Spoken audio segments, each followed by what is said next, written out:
Morning. Um, so I work for 3Vision. We're a content consultancy.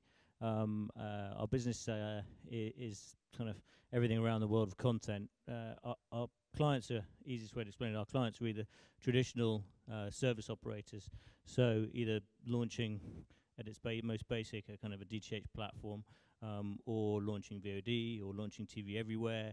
So kind of either brand new or new services. We help them get the right content. We help them get deals on good terms. We help them find the right content and define kind of what the right offer is. Then I guess if you're being non-traditional, we also work for OTT operators, connected TV manufacturers. So anything across the world of content, really.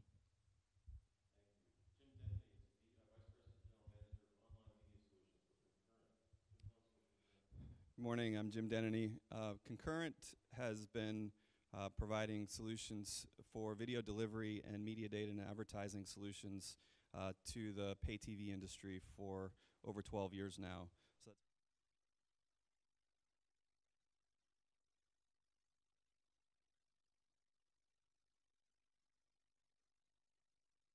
I came on a couple years ago, or almost a couple years ago, to lead our online media solutions business, which is really focused on CDN solutions, and that's CDN in the broad sense of the term, so public internet CDNs, as well as all the CDN activity that's going on within managed network operators' environments. We recently launched our eFactor product suite that's aimed primarily at two things. First, to help reduce the complexity of delivering to today's connected devices, and secondly, enabling technologies that enable monetization of those connected device services. Thank you. Michael Lance is CEO at Excedo Broadband. Good morning. Good morning, everyone. So Excedo is the leading provider of app store solutions and applications for TV. So we provide apps both for the over-the-top platforms, the consumer electronics platforms, and also the managed networks platforms from the service providers in the market. We've been doing this for quite some time, and we have customers all across the globe, and including the major media companies like MTV, CNBC, Fox, ABC, NBA, and so on. We think that applications on TV will be just as important as it is on mobile devices, but of course in a different context and different user experience. Thank you. And Frank Thorpe is owner and managing director of Xstream. Frank, good morning. Yes, good morning. My name is Frank. Yes, I'm representing Xstream. Xstream is a streaming media service provider based in the Nordic area. We have a focus on our online video platform called MediaMaker, which is the heart within OTT services in our area, serving companies like Telenor, Comoyo, Canal Digital, and other major content providers in our area. Thank you. So, adaptive bitrate technology has given us much better looking, much better quality video online, but it's also created very disruptive workflow experiences for people who design and deploy these networks. Andy, I want to start with you. Talk to us about how disruptive, though, the proliferation of devices that can consume this content has been to how you think about your video workflow and offerings. Did you say me? Or yes, Andy? Oh.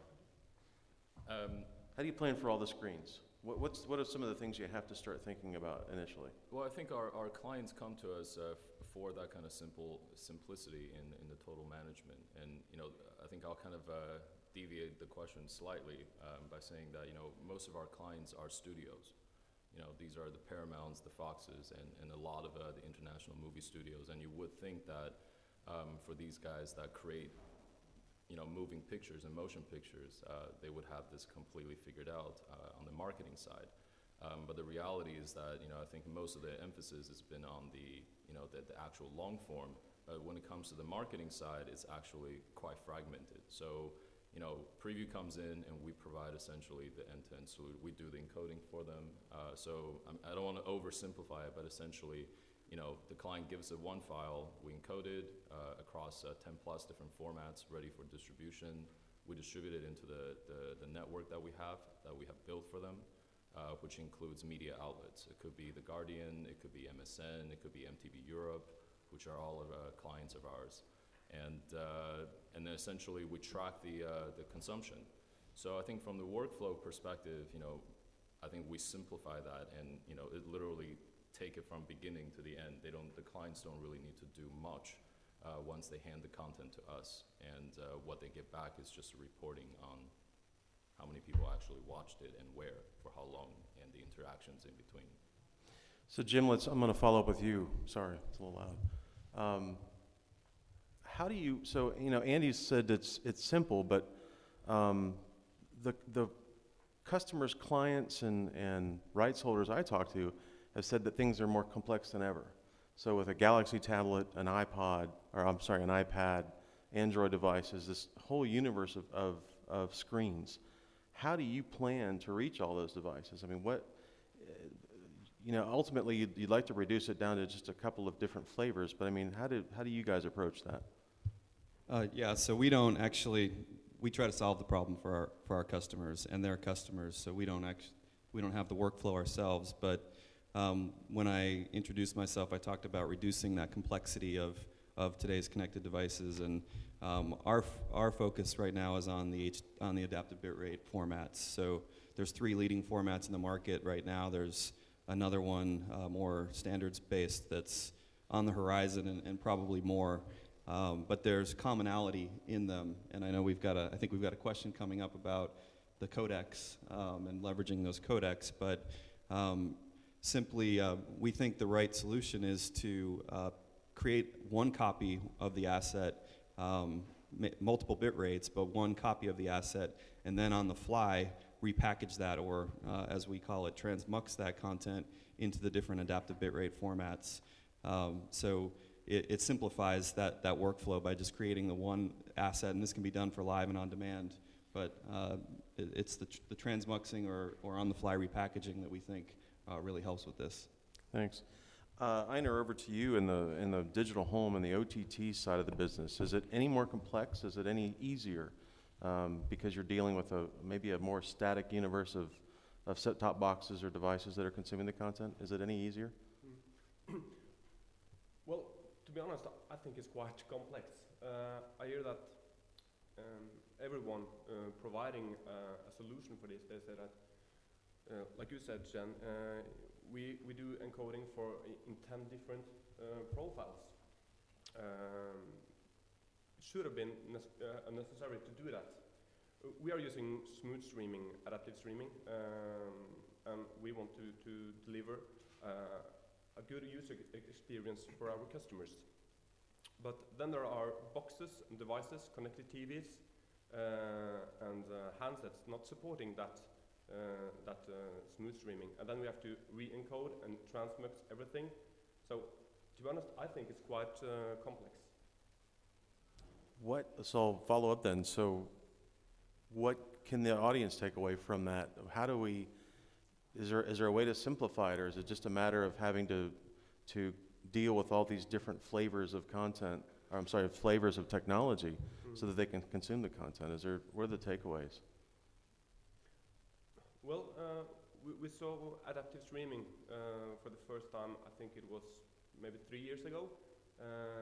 Now it's 5 standards, very similar to each other, but so different. So everyone's supporting different kind of DRM,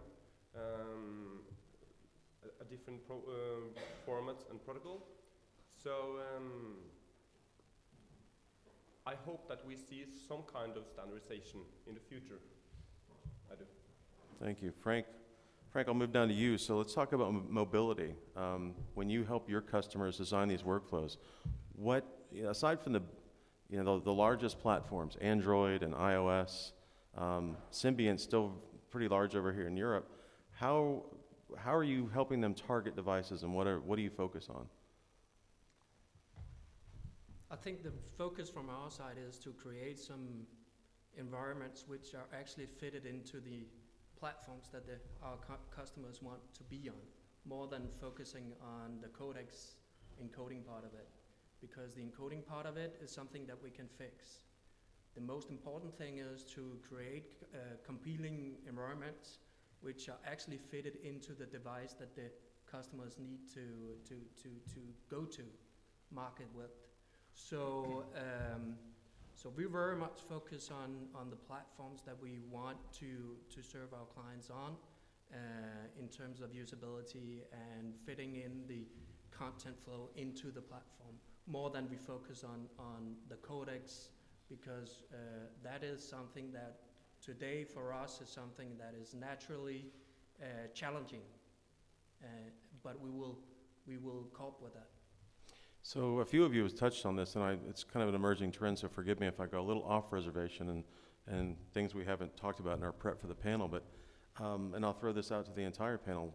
What about MPEG Dash? Does anyone think that will help solve some of these problems and some of these complexities? I mean, the standard will be ratified next month, and I've heard interest from cable and telco operators and also on the delivery side. So there's enough interest there, but I'm not sure there's enough ubiquity there. Anyone have any thoughts on MPEG Dash and how that might help simplify the problem? So, and for reference, MPEG Dash is an attempt to standardize on deliver via HTTP. I'll take a shot. Sure. I think it's actually going to probably, at least in the short term, add to the confusion because it's another format. It is standards driven. I get varying levels of interest from customers. I seem to have a little bit more interest in Europe than I do in the States for that format. I think you've always you've got the situation of the iDevice, and as long as that's there, you're going to have to support HLS, and I don't know that Apple's going to run to MPEG Dash anytime soon. So I think it's another one of these formats. As long as the codecs are consistent, and I believe they are, then I think you can handle it with a repackaging kind of approach. So do you think that we're trying, that as an industry, as a group of people around MPEG Dash, we're trying to solve a problem, but at the end of the day, we're just creating another rendition that we all have to support in terms of vendors, suppliers, rights holders? Yeah, I think it's the right approach, but I think you've got the power of industry heavyweights that's going to make it a longer time frame for it to become the standard. And as long as there's not a single standard, then you've got this situation. Michael, follow-up? Yes, I don't know about this specific technology. I just wanted to make a reflection. So I personally, I don't believe in standardization. I think that's a mirage. I think we will definitely have, over the next, foreseeable future, there will be multiple standards, multiple solutions in the market, which is ultimately good, because that's a sign that innovation is working. If technology is improving and things are changing, there will always be new companies figuring out new technologies that will improve the existing technologies. And voila, we have fragmentation in the market. So I think this is something and my recommendations to everyone is create processes to deal with fragmentation, because you will have to live with it for the next, the foreseeable future. So Jim and Frank, you both touched on this a little bit. Let's delve into the technology side of it just a little bit. I don't want to have anyone's eyes roll back in their head, but has the commonality in payload in H.264 and AAC amongst the three major formats made things any easier? And I'm reminded of a question I was asked years ago. I had an engineer at Yahoo ask me, Matt, what's the universal codec, right? And you couldn't help but laugh, right? I mean, it's a great idea and concept, but even though we have some commonality amongst these payloads, can we leverage this at all? And Jim, you touched on transmuxing, which is a new approach at solving problems with technology. But so with H.264 and AAC, common amongst these three major technologies, has it made things any easier? Frank, Jim? Was it for me? Sure. I don't know if that's make it easier. I would say that as Michael just said, there will be it will be a very fragmented market, and with a lot of codecs, and we will have to deal with all the codecs in the market, and so yeah, that's it. More complex. Anyone else? Sure, I'll go again. This is actually, what our eFactor solution was built, why it was built. So I feel like I'm repeating myself a little bit, but that commonality of those codecs does make it easier, in our view, with a technology that will repackage it. Repackaging or transmuxing is really just opening up the container and extracting those codecs and the metadata that's inside the container and repackaging it into the different containers that are used for adaptive bitrate streaming, and then of course chunking it or fragmenting it for delivery to the clients. Because of that, you're not decoding the video or the audio, you're just repackaging it, and that is something that can be done very efficiently in software. And so we've done that. I know there's other industry players. I know that NVIDIA's got a similar type of product as well, that do this in software and can do it very efficiently. So if you do have that single source asset, you can use that to deliver to all the formats and put this packaging out in the network where it makes most sense for your network, or for your network, for your CDN. That commonality and the fact that all the players support a common codec, or H.264 and AAC, or oftentimes MP3 audio, you can do this type of solution, and it does, I believe, strongly simplify the workflow. Yeah, I agree with that. It's very good feedback, and I can't help but wonder if 6, 12, 18 months from now, if WebM ever takes off, or if we get something new that adds complexity to that. To Jack's point, or to Jim's point rather, your transmuxing benefits of scale go away when you have to introduce a new codec to the mix, right? So it makes things a little more complex. All right, let's jump out of the technology trough for a minute, and Jack, over to you. Talk to me about what you go and discuss with your customers that you consult when they look at these new screens. So you've got tablets that are springing up everywhere. We've got some that are prevalent, that are more common than others. But if I'm a rights holder, what do I have to think about with these additional screens? How do I reach them? What's the strategy? How do I make money off of it? I guess it's great to sit here and hear the technologists talk about complexity, because if you think it's complex, you should sit in the room with the content owners and the service providers. I think the challenge, really simply put, the challenge that our clients face, whether they're content owners delivering kind of even direct to consumer or to their service platforms, or service platforms themselves, is they want to, I guess, maximize their reach and minimize their effort. So at the moment, that means for a lot of them picking the low-hanging fruit. So let's launch something for the iPad, the iPhone, let's launch for this. And they're going through these issues, that they're developing their business cases and they're launching these services, but kind of it doesn't make it easy then for them to market and sell these services, because everything comes with a caveat. You can't tell the customer that they can watch the content everywhere on any device, because if they have an Android, they can't watch it, or if they have an iPad, they can't take it out of the home. I know that the studios and the content owners are praying for want of a better word, and certainly not a technological word, this market to normalize and for it to become simpler, because it will make their life a lot easier, and they can start taking these propositions that all of us see. You see great marketing and great pushing of if you're in the UK, you see Sky Go. If you're in the States, you see all the different services from Comcast, Optimum, Fios, talking about kind of taking it on any screen, anywhere, but actually genuinely meaning it and not breeding problems with consumers who are ultimately being let down. So a follow-up there, and again, because you on both sides of the pond, you're talking to customers.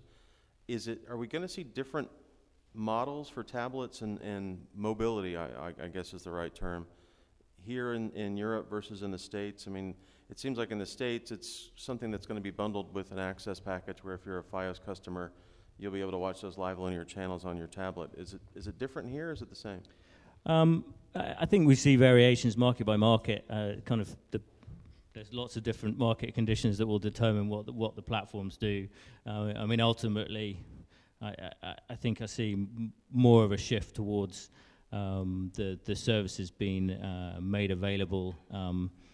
I guess free at the point of access is the way I'd like to put it. But obviously, there's often a product association in there with your provider that's required. So I see there will be markets where they'll be charging a premium for it, but I see more and more kind of the added value play for the traditional players kind of holding onto their market and staking out a position as kind of various threats come in from OTT providers. But it will vary. I think one of the complications on top of all of the technology is some of the App Store terms and condition issues as well. So there's not just technological issues and rights issues, there's kind of commercial issues around there as well. So I just want to Sure. make a general comment. I think it's important to note that I think fragmentation is kind of old. I think everybody is talking about fragmentation, and people have been for many years. I think what might be interesting to remember is that how much opportunity that this fragmentation is creating. And personally speaking, I joined the company from the venture capital side because our company is a VC-backed company. And if you look at the way, and Michael mentioned this earlier about the innovation, when you have fragmentation and competition, that usually increases innovation. And if you look at the amount of venture capital funding that has gone into video-related companies, Q1 this year, it's been over $477 million pumped into video-related companies on the VC side, just VCs, not even private equity. And then if you go back to Q4 last year, it's only 180. Q3 last year, it's 150. So it went from 150, 180 to all of a sudden 477. And I haven't got the latest figures for Q2 or Q3, but I think one thing that's pretty clear is that there's a huge amount of interest in video. And my personal belief is that it's because video, out of all let's say, the new media elements that we have today, whether it's location-based or social or even search to a certain degree, is that video is the only link between the old media and the new media. So as it carries a lot of legacy and a lot of weight and also baggage with it. So the fragmentation is not just addressing these new issues, but it's partially dealing with the legacy of what has been done in the last 4 or 5 decades on the TV side. And but what that means is that this fragmentation, my point is that it's creating a lot of opportunities for investment, consolidations, M&A activities. And definitely, I think from our perspective, we're forecasting a lot of transactions that's going to take place in 2012 and 2013. So Andy, a follow-up question for you. You talked about feature-length content earlier. So as an anecdote, last couple of shows I've done with, I've heard people from the MSO side of the house talk about the first screen being the living room. Now, I for one disagree, because if you talk to any 20-year-old today, the first screen is their tablet. It's an iPad. But talk to us about the models that you see for how people are going to consume content on these mobile devices, on tablets, and how it's monetized. Is it subscription-based? Is it title-based? What do you think is going to happen in the next year? Well, I think this is partially a philosophical discussion, but I think my personal view on this is that I personally believe subscription fee is probably more sustainable than one-off. But that's just that's my personal view. But I think when it comes to I think we all know location is not is not to say it's location is probably more important than, let's say, being in the living room in a fixed place versus mobility. Sorry, let me rephrase. Being able to actually access the content on any devices, and people have been talking about this for quite a few years. And I think we're now finally seeing that this is becoming the reality. I think from, let's say, both preview networks and also representing kind of, let's say, maybe more on the VC side, is that it's the disruption is really, at the end of the day, you follow where the audience is, because the audience is the money. The eyeballs count for something. Eyeballs, advertisers pay for eyeballs, essentially. So if you look at where and how people are migrating, how they're using these devices and accessing content, is also largely due to the infrastructure of the region. It's also partially cultural as well. We see different things in Europe and US and Latin America versus Asia. So I think it might sound obviously simple, but I think we like to focus and say you go where the money is and focus on where the opportunities are to make money. Michael, over to you. Talk to us about how people consume content on these different screens. So obviously the lean back experience in the living room is different than someone leaning forward and using a tablet, and even different than maybe someone with a 4-inch screen on an Android or iPhone. What do the trends look like there? What's your experience been with how that media is being consumed on different screens? You're definitely right that the user experience is totally different, and I think for consumers it's always about, I think everyone in this room has know the words lean back and lean forward, and I think as soon as you have sort of a mouse in your hand, you have a different understanding of the device, you have a different expectation of what you're getting. I think personally that the TV experience, the lean back sort of living room experience with a big screen, is something that is very attractive for most consumers. It sort of emulates the campfire. Sort of you sit around and consume stories together with friends and family, and I think some of the content, or most of the content that has been created today has been created for that experience.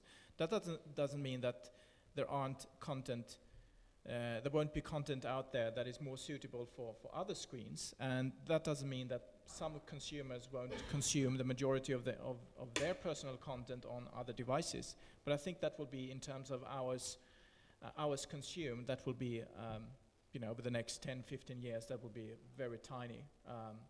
But of course, in terms of people catching up with the latest show on not the tube in London, because the mobile networks don't work there, but on trains and so on, to catch up with the latest content that they missed the day before. That will definitely happen, but I think in terms of the mass volumes of content consumed will still happen in the living room environment, the big screen consumption.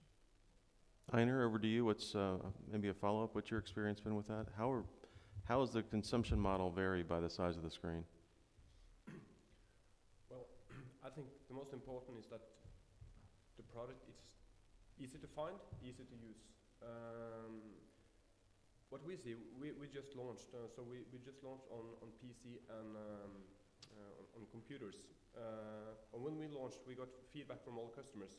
Why isn't this service available on Android, on iPad, on my iPhone? So the consumers, they are expecting more from a video-on-demand store today than they did just 2 years ago.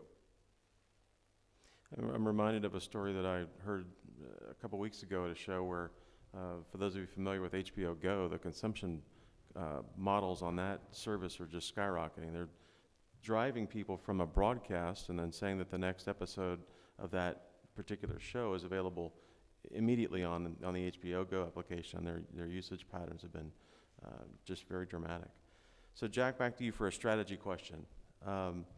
Will we see the rise of a non-broadcaster who finds success in offering something in a tablet or in a mobile experience without having that broadcast presence? Great question. I was at MIPCOM last week, which is the big kind of TV market every year, and people couldn't stop talking about Netflix to the point that it got really boring. I mean, Netflix is a bit of an aberration because of the way they've grown and the way they've got to where they are now, but I guess kind of they're the biggest one that answers sort of your question. The capabilities of and to be really clear, of kind of non-integrated with other major content organizations, i.e. kind of not Hulu, the capability for companies that kind of are independent to break into kind of the OTT video market and to carve out a big space is pretty low in my mind. You could have knocked them for quite a few years, but old media has done a pretty good job at moving into the new media space. And if you talk to some of the kind of very large commercial content organizations in Europe, they're putting up walls right now that have got pretty rude signs on it to Netflix. And they don't want Netflix coming into their market. And the possibility for other operators to do that are pretty limited. There will always be opportunities for people with products that have kind of carved out the right market and the right segment. So don't get me wrong, there will be a lot of people out there kind of taking opportunities. But in terms of the kind of the major players, they're certainly not written off, and I think it's going to be a real challenge for new companies to carve out a big space. Thank you. So Frank, down to you. What do you think about the new models where we're enabling live linear channels to be offered on all these different screens, and the ability to provide the broadcaster with new ad revenue, so ad insertion? How important is that today, and you know, what are your customers thinking about that? I think it depends, of course, on the client. But as Einar just said, the consumers expect much more today than they used to. And for larger content providers, it's very important that they are represented on all platforms in order for them to keep the clients. So I think today it's very important that you have a strategy for all the platforms. And of course, it will vary from customer to customer, because for a company like Telenor, which is a larger telco, you want to create added value services to keep your clients benefiting from it, in order for them also to attract more telco service business. So it depends. It depends on the business case that the client has. But it certainly is important for the clients today. Okay. So if we have product managers in the audience, we may not, we don't know. But from these different major technology providers that we've talked about earlier, and there's one thing that you could tell them that needs to be fixed, or whether it's something that's broken or something that's a new feature in their technology, people from Adobe or Apple or Microsoft, what would you tell them?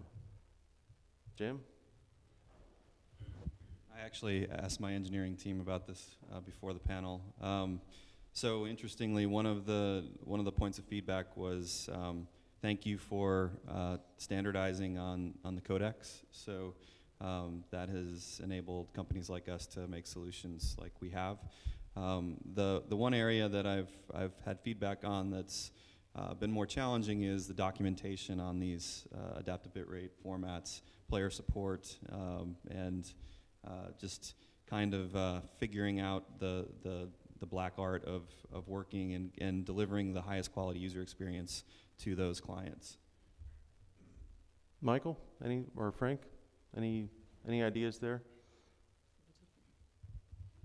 Well, I could at least add a comment from the sort of application platform perspective, and that is so whenever you deploy a content solution, a content application, you need to get the UI working, the application itself, and you need to get the content playing as well, which is the codec part, and we're more specialized in the user experience, the application itself. And my main feedback to every product manager is that get the stuff working rather than adding new features. That's the core thing, because there are so many platforms out there, and there are strange defects and bugs in the platforms that you normally shouldn't have. So I think there is a lot of focus on getting new features to the market rather than sorting out the existing ones. Okay. Any other thoughts there? Anyone? Okay. So tough one, but I'll throw it out to the panel. What is the one most difficult thing that we face as an industry and with our customers in helping them to reach these screens? Is it the complexity of the workflow? What's the one takeaway? You know, the toughest problem that we have, and what's the potential solution? I'll take a stab at it. It's pretty open-ended, but.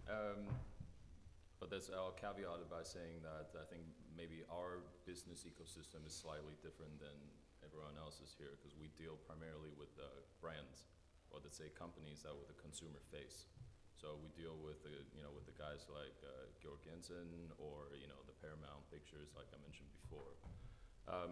I think our complexity is primarily, it's less about it's not just the workflow, but it's actually the businesses themselves. So from our perspective, we kind of run across digital PR, digital media and marketing, and also digital advertising, let's say the advertising solutions, but also the content management systems like Uala and Brightcove, the enterprise kind of the large players. So our complexity is that it's very, very fragmented, not just in the ecosystem, but it's actually very fragmented on the client side. So the clients actually don't know how to consolidate on their end. Therefore, they're having a hard time buying into all of our services. They'll buy into one, but restrict it to only that one, because the other part is they either don't have the team in-house or they've never even focused on it. So from a self-reflecting standpoint, is that we can only provide the education to the client, and to say we provide a much more complete solution, and hoping that they would get there as soon as possible. So. Anyone else? Just from my point of view, I guess a lot of the complexity you're talking about, I sort of put in another box, and sort of it gets outsourced and solved by greater people. So from my point of view, it's normally around it's normally about the rights holders and the associated security concerns. So on that side of it, it still remains a challenge with all of the different devices. Will Ultraviolet help that? There's kind of a lot of positive vibes coming out about Ultraviolet. Obviously, some of the studios very much supportive of it, but it's hard to say. I'm probably not the best place, but I think it looks like a lot of them are feel very confident about that. I agree with you. I think that's a big challenge. It reminds me of something I just read recently, and I'm forgetting the gentleman's name, but he's the head of Fox Filmed Entertainment. He was relating a story that Steve Jobs had, a conversation that the two of them had, and he said, do me a favor, figure out a way to let your consumers consume your content. He said, don't let what happened to the music industry happen to the film industry. And it's one person's perspective, but I agree with you, Jack, and I think protecting the content and rights management is the biggest challenge that we face in terms of getting content to people on any screen anywhere, at least feature-length content. Right, live linear television might be a little different. Anyone else? Sure, I'll just add to Jack's point, which is I think the biggest challenge is the how do you make money on these devices and these screens. It still hasn't really been solved yet. In North America, for example, 95% of the revenue from the big content owners and network providers is still through some sort of pay TV service to the television. Which means the investment is more measured and slower in some cases, and it's a cost center to reach these other devices. So the quicker that we can solve these methods of monetization, and it is content protection. Content protection is just as fragmented as these delivery formats. There's 5 different leading DRM technologies at least. Ultraviolet. Maybe confuses, maybe helps with that. And then there's the models that we talked about before. Is it a subscription model, a pay-per-view model? Is it a pay model, or is it an advertising-based model? I think really for wide proliferation and growth of revenue, it's got to be an advertising model, but it's got to be an advertising model that works across these different devices and formats. And but I think that to me, that's the biggest challenge, is how do people actually make money on these services? I agree, and I'll piggyback on your point and say I think that the most critical thing that the entertainment industry has to figure out are different models through which they present this content to their customers. I think we're going to see the universe of channels shrink from 500 down to fewer because, frankly, the consumption in, for the outdoor living network or, some of those middle tier channels that people don't watch as much, it costs the operator money to have them up there. I think we're going to see models to where those are consumed via IP or online, and I think we're going to see the advent of the ability to buy a block of programming. So you've heard that this ABC show Modern Family is all the rage, and you want to watch a 3-hour block of content, you'll be able to buy that directly through them and pay a tariff to the service provider because they've strung the cable or fiber to your home. I'd be horrible in predicting a date, but I think that's probably one of the next types of consumption models. But again, I think it frightens the service providers to think about that type of thing. But I think that's what's needed. We need a different disruptive model to let people watch content in different ways, different price points. So with that, I'll turn it over for questions. If the audience has any questions of our distinguished panel, I'm happy to try to let them answer them. Anyone with questions? Going once? Going twice? Well, thank you for coming, and please help me thank this panel. We've had some great information here. Hopefully it's been helpful for you, and hope you have a great show.